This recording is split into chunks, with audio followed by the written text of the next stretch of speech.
Francesca! Did you get the wedding invite from my daughter yet? It should have arrived in the mail. Good morning, Gladys. Yep, Becky's invite came this morning. 2 months on Saturday, right? Have you seen the venue? I bet you were surprised when you found out she's getting hitched at a hotel of that caliber, right? Right? Yeah, I gotta admit, I wasn't expecting that. I heard a few celebrities got married there recently. I even read that it's the King of Saudi Arabia stays there when he comes to the States. I thought I was misreading it at first. That's right! Isn't it amazing? It really is. I can't wait to see what the ceremony's like. My Becky outdid herself this time. She really is incredible. I always knew she ended up bagging herself a rich, high-spec guy. We're finally moving into the upper echelon of society, my dear. And this wedding is where our ascent begins. We're going to the moon, baby! I couldn't be more proud of my amazing daughter. Her big brother might have failed miserably, but she more than makes up for it. Failed miserably? Just to clarify, you're talking about my husband, aren't you? Of course. Sean's my only son. Who else would I be talking about? Right, I thought so. I still have no idea why he married someone like you. I've been racking my brains over it since the day I met you. And I've accepted that I'll probably never understand. Love makes people do the craziest things. Lovely. Thanks for that. It's such a waste to think he graduated from one of the most prestigious colleges in America and works for a major global company. But the best wife he could find was a broke loser raised by a single mum. It breaks my heart. It really does. It's obvious you were only ever after his money. You couldn't be more wrong, Gladys. I love Sean for who he is. I'd still be his wife if he worked at Walmart. The money is incidental. I'm sure Becky feels the same about her husband, too. I wonder. You may be too wet behind the ears to have realized this, but women tend to be more calculating than men. Not that it's wrong for money to be a priority when choosing a partner. That's not a gender thing. It's a human thing. And it's good common sense in my eyes. But please, Francesca, you can't be serious when you said you would have still married my Sean if he worked at Walmart? Oh, the embarrassment! Yes, I would. Perhaps that wasn't the best question to ask you.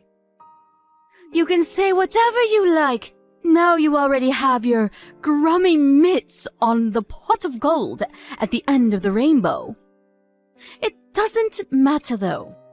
I know your true colors, whether you admit to them or not.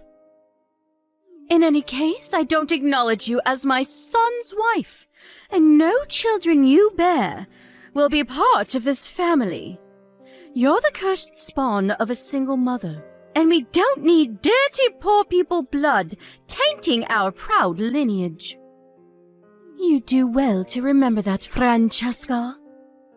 Yes, I know, Gladys. You remind me almost every day. But what's wrong with being raised by a single mom? I know tons of great people who grew up without one of their parents. Everyone knows people raised by single mums are bad. Vulgar, crude people. And it's best to stay away from them and their ilk whenever possible. Now, I understand we are where we are, and that you can't help it. but you could at least go to the effort of not looking like you were dragged up from the gutter. You look more like you belong in a sleeping bag on the street than in Holy Communion with my son. And don't even get me started on your unfortunate face. Your features scream poverty from a mile off.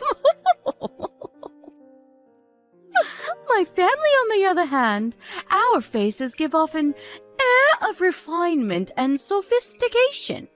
Anyone would think we were aristocrats from the way we look. You're a filthy peasant at the genetic level. Oh, I almost feel sorry for you. Imagine being cursed with that face not even a broke single mother could love. People probably cross the road when they see you coming because they think they're about to get robbed or catch malaria. That's enough. Stop talking about my mom. Oh dear, is someone angry? Do forgive me. I didn't mean anything by it, darling.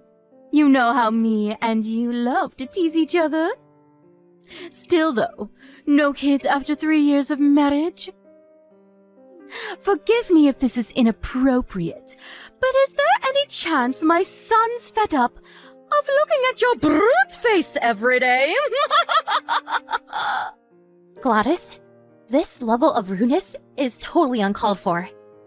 Please, stop. Oh, don't be so dramatic, dear. I told you I don't mean anything by it. It's just a bit of playful teasing. It's true, though, isn't it? Can't he even bring himself to look at you anymore? Take a chill pill. Careful, dear. All that stress will make you even uglier. Sorry, I have to go. I'm on my way to your mom-in-law's house now. Ah, yes, of course. You're due to see the old hag today. Be a darling and say hi to the old hag from me, would you? That is, if she hasn't kicked the bucket and started decomposing already. Oh, I'm counting on you to change her diapers, dear. Gladys, it's about your mom-in-law. It doesn't look like she's gonna be able to make it to Becky's wedding. Oh, really? Why not? Is she too embarrassed to be seen in public with her urine bag? Jesus, Gladys, was there any need for that? I'm pleased, though. It'll be a nicer day for everyone without that loudmouth interfering old hag there to bother us. Her body might be falling to pieces, but unfortunately, her mind is still sharp enough for her to be as irritating as ever. She's constantly on my case about something. I prefer to keep our meetings to a bare minimum. She's done so much for you, Gladys. How can you speak about her like this? Why is it so hard to show some respect? She's done so much for me, has she? Please, don't make me laugh. All she does is send me money. It's hardly like she goes out of her way. She'll be lucky if she even lives another 2 weeks. What use is that money to her? It's only right that I get it. I'm fit and healthy, and can put it to far better use than she can. This is your husband's mother we're talking about here. What's your point? Should I prostrate myself before her and thank for existing? My husband's dead. Why should I still have anything to do with her? She should be in a home already. Why, oh, why was she so insistent she had to live on her own in that apartment block for old people? I swear my phone rings every 5 minutes with something. Please, will you come see me? I ran out of food. My potty's full. I'm sick and tired of her, and the sooner she kicks the bucket, the better. But you don't even visit her. I'm the only one who ever goes. I used to go before you did. Besides, it's your duty as my son's wife to look after my decrepit mother-in-law. I just know you're not complaining about fulfilling your duties to this family. You wouldn't do that, would you? No. Iris is lovely to me, and I'm happy to help her. Fantastic! Then keep doing it and stop talking back to me. I'm in a good mood today, so I'll let it slide. But back in my day, a wife wouldn't be stripped butt naked and forced to sleep in the yard for giving her mother-in-law attitude like this. Oh yes, I almost forgot. I do hope you're constantly reminding her how worried and concerned I am for her well-being. We don't want me getting written out of the will now, do we? Yes, I tell her. Anyway, enough of this drivel. Let's talk about something important. So about Becky's wedding. What will you be wearing? I was thinking of wearing my dress suit. Surely not the same one you wore to my cousin's wedding. Yes, that one.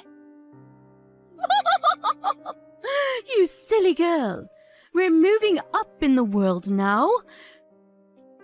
You can't wear that shabby pile of rags to this wedding. I advise you throw it in the trash where it belongs and get a hold of something respectable. Besides, it's a wedding, not a freaking business meeting. A woman your age should be wearing a proper dress. A dress? Okay, got it. I'll arrange something before the wedding. I imagine you'll probably rent something. But you better not show up wearing any cheap crap. We have a reputation to uphold. Trust me that people at this wedding know cheap when they see it, as do I, obviously. I'll never forgive you if you embarrass us. If you do rent, make it something expensive. Can you imagine the shame if my son's daughter showed up in a cheap pile of rags? We'll never live it down. Do not embarrass my daughter on the most important day of her life. I won't. It's easy enough to say that, but I mean it. You better not disappoint me, Francesca. You have the dress sense of a Nigerian tribesman. So I can't help but worry you'll come in something ridiculous. Relax, Gladys. I'll look the part. I promise. The last thing I want to do is embarrass Becky on her wedding day. I suppose I'll just have to take your word for it. To be honest, I'd much rather you didn't come to my daughter's wedding at all. But she insisted on having you there. You're lucky. She's a lot more tolerant towards poor people than I am. Right. Becky's great. She's always been kind to me. Her husband's family are of excellent prodigy, too. They have records of their ancestry going back to medieval Europe. They even have a coat of arms. Does your family have a coat of arms? What am I saying? Of course it doesn't. Anyway, I digress. Don't let us down, Francesca. If you show up in something cheap and tacky, I can assure you, you'll be the first taxi home. I don't care what Becky says. Hello, Francesca. Thanks for showing your face at the wedding today. Did you leave yet? Yes. I'm on my way to a place that specializes in dress cleaning. Hopefully I can get there soon enough for it not to stain. Oh, don't be silly, dear. It was just a splash of beer. You're such a drama queen. A splash of beer? You poured an entire keg over me on purpose. Right in the middle of your own daughter's wedding! There's no justification for what you just did. You're horrible. There we go with the over-exaggerations again. It wasn't on purpose, dear. I just slipped is all. Actually, I think I might have gasped in shock when I saw that cheap piece of crap dress you were wearing and spilled some beer on you by mistake. But you know what? It serves you right. I made it crystal clear. You were to rent the most expensive dress you could. This is what you get for ignoring me and showing up in peasant wear. You broke your promise. I didn't rent it. Oh? You mean you actually paid for that thing? So that's why you're running around like a headless chicken, trying to get it cleaned. How's your dress looking, dear? It's obviously cheap garbage. Why not throw it in the trash where it belongs? Wrong. You told me to come looking the part, so I went the extra mile and did just that. You looked the part in that thing, did you? Oh, the delusion! Now I've heard it all!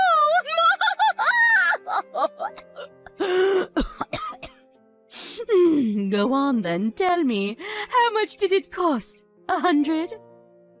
Oopsie, my mistake. I forgot that $100 dress would count as high class to you. Gladys, I borrowed that dress from your mother-in-law. It's worth over $10,000. Excuse me? The reason I'm rushing around like a headless chicken trying to get it cleaned is because it's not mine. I borrowed it. I can never afford a dress like this. My mother-in-law? You borrowed that dress from Iris? Yes, exactly. I see. Is it okay? It's not going to stain, is it? Yeah, I think it'll be okay. I still told Iris, though. You did what? You fool! What have you done? What did you say? I told her you poured a keg of beer over me. No. I told you, Francesca, it was an accident. I didn't pour anything on you. I slipped, that's all. It really didn't look like that to me. You've got it all wrong! Tell her I made a mistake. Set her straight this instant! No way. Sean saw you pour beer on me. There are a bunch of other witnesses, too. There's nothing to set her straight on. That's exactly what you did. Stop talking back to me and message her now! Tell her I slipped. Why? What do you mean, why? Because I'm your mother-in-law, and that means my word is law! I'm not sure why you think that, but you couldn't be more wrong. Yes, it damn well does, you insolent little toe rag! You should be more grateful to me. I let you marry my son despite the fact you were raised in poverty by a single mother. That's funny. I seem to recall you telling me you don't acknowledge me as Sean's wife almost every day. You still got married, didn't you? That means I allowed it. You know, this whole situation used to bother me, but I'm at peace with it now. Whether you acknowledge me or not makes no difference. I'm done stressing myself out trying to achieve the impossible. You don't get to decide to stop trying to win my approval, Missy! Anyway, forget that. Hurry up and message Iris. Tell her I didn't do it on purpose. I'll make my son divorce you if you don't! Francesca, are you there? There's something I'd like to discuss with you, if that's all right with you. Is now a good time? Sure, what is it? What do you want? I want to apologize for what happened with your dress at the wedding. I thought I may have slipped by mistake. The fact remains that you got beer on your dress due to my carelessness. I was in the wrong, and I'm sorry. I see. So, do you think you could maybe find it in your heart to forgive me? I feel awful. I accept your apology. But this isn't a matter of me forgiving you or not forgiving you. Huh? Why not? I don't understand. You pouring a keg of beer on me at the wedding was just one instance of bullying and an endless harassment campaign against me. An endless harassment campaign? I'm not sure Other than the dress incident, nothing comes to mind. I don't remember doing anything else to you. Of course you don't. No one likes to think of themselves as a bully. I'm sure you don't remember any of it. But I remember everything. Are you talking about me not acknowledging you as my son's wife? Oh, look! So you do remember. You justified it all to yourself because I was raised in a low-income single mother household. Or because you don't like my face. You called me every name under the sun. You victimized and insulted me at every possible opportunity. Are you saying you don't remember any of that? Even if you do feel that way about me, some things are better off left unsaid. But you took the pleasure in hurting me, so you went out of your way to make sure I knew exactly how you felt. Francesca, dear, I never meant to hurt you. It's just that I've always had strong conceptions of how the ideal wife should be. I suppose there's a chance I let a few things slip that I shouldn't have. When I thought you were meeting the standard, but that's all, I swear. Did me being raised by a single mother, or not, being as beautiful as this perfect daughter-in-law had in your head, cause you problems somehow? Well, it's not that you caused me problems per se. So it is fair to say you treat me like crap for the sole reason that you don't like me? Because that's what it sounds like. I'm so sorry if I felt like I was treating you that way, sweetie. I promise that was never my intention. I'm just a straight talker, that's all. I'm like that with everyone. It's nothing personal.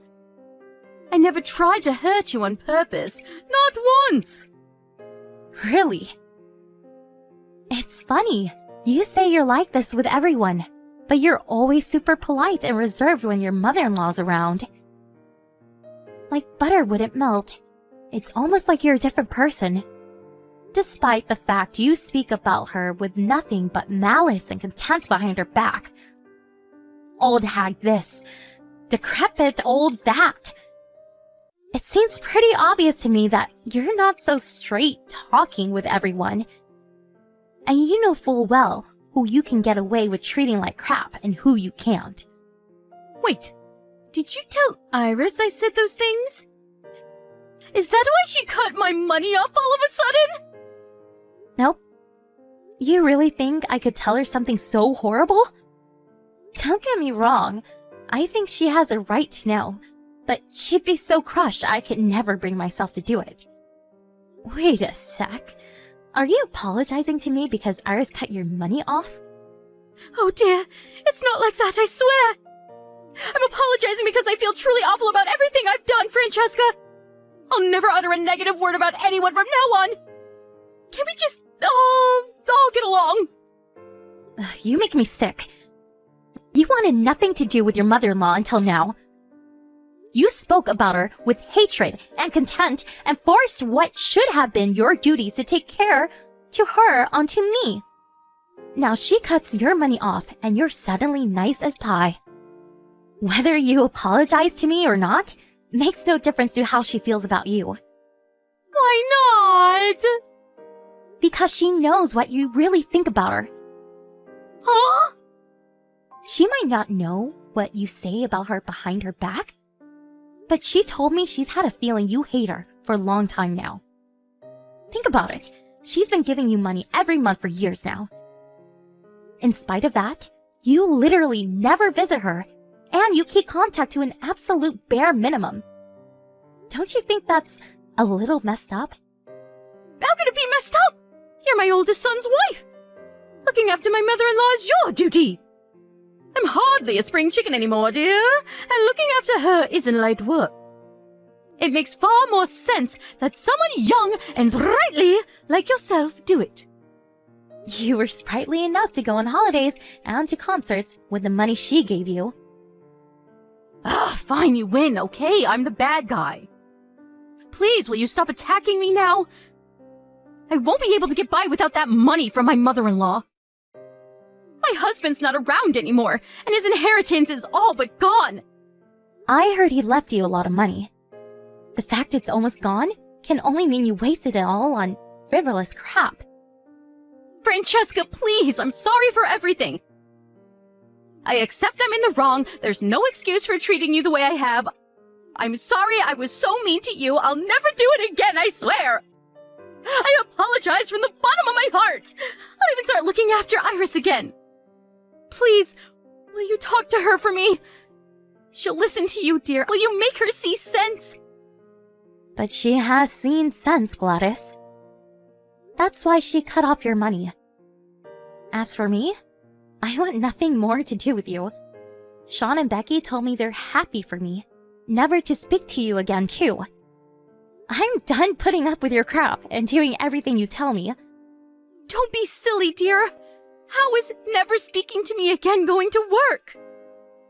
Are you just going to blank me at every birthday and Christmas? What about weddings and funerals? Let's be mature adults about this. I'm cutting off all ties with you. And not just me either. Sean and Becky said they want as little to do with you as possible from now on. What? My own children? No, this can't be happening. They both warned you countless times to stop bullying me. But you ignored them every time. It went in one ear and out the other. They're at their wits' end with you, Gladys. You left them with no choice but to cut you out of their lives. Sean saw you pour that keg of beer over me at the wedding with his own eyes. And he said he'll never forgive you as long as he lives. Oh, this again! I apologized for that! Speak to him for me, please! I'm telling you, I'm sorry here. We're way past apologies now. You bullied, victimized, and harassed me ever since me and Sean got married. Whenever I came to visit, you made sure everyone else got to eat delicious, warm, freshly cooked food, while I got a cold plate of leftovers. I remember you even put trash on my plate once. You insulted and belittled me to no end whenever we talked over text. You even treated your own mother-in-law with contempt. I'm so sorry. You're right, I crossed the line. But I see the error of my ways. Please, darling, I'm begging you. Won't you have a word with everyone and convince them to give me another chance?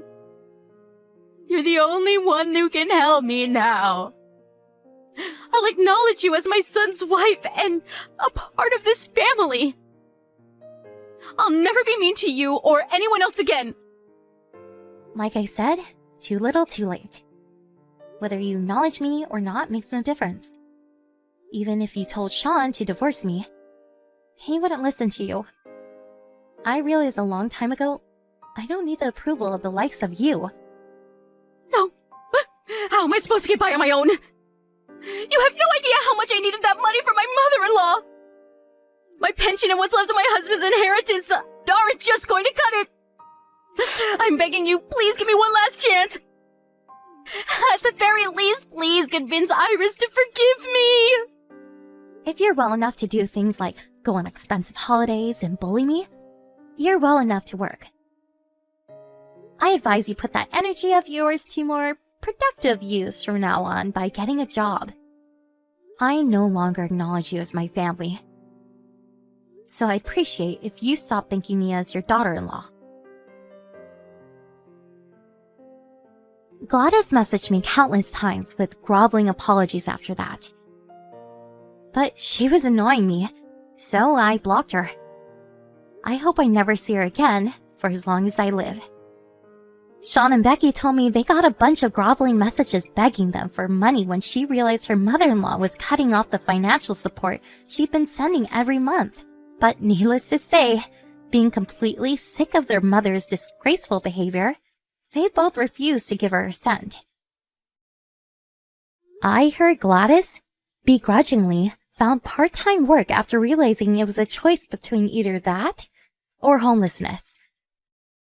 But Becky told me she messages her every day complaining how hard it is and lamenting the soul-crushing despair and loneliness of her new life and her hatred towards herself for creating it. Of course, there was a time when I wanted nothing more than to win Gladys' approval. She is my husband's mom, after all. But that changed the moment I heard her talking about her aged mother-in-law like garbage. I accepted that sometimes there are people it's better not to have their approval of. And my life has been a whole lot easier ever since. My efforts to win her over were in vain and caused me nothing but stress. Cutting her out of my life was the best decision I ever made, and I don't regret it one bit. I had no idea what her life will look like from here on out. But no matter how bad things get, me and my husband have no intention of helping her. She brought this all on herself, and I think it could actually do her good to learn the hard way that actions have consequences. There wasn't anything in particular that I meant I had to carry on seeing her, so breaking things off was a piece of cake.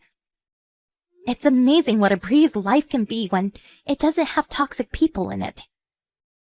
I feel blessed to be surrounded by my amazing, supportive family who genuinely want the best for me.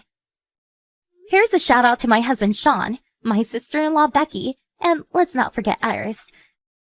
They're the kindest people I've ever met. It's a miracle that someone like Gladys managed to raise such wonderful kids. I want to dedicate my life from here on out being there for all of them, now and forever, through thick and thin. That's my idea of happiness. I want our lives together to be full of smiles and laughter, overflowing with kindness and consideration, because love is what makes the world go around. Whatever you do, guys, don't be a Gladys.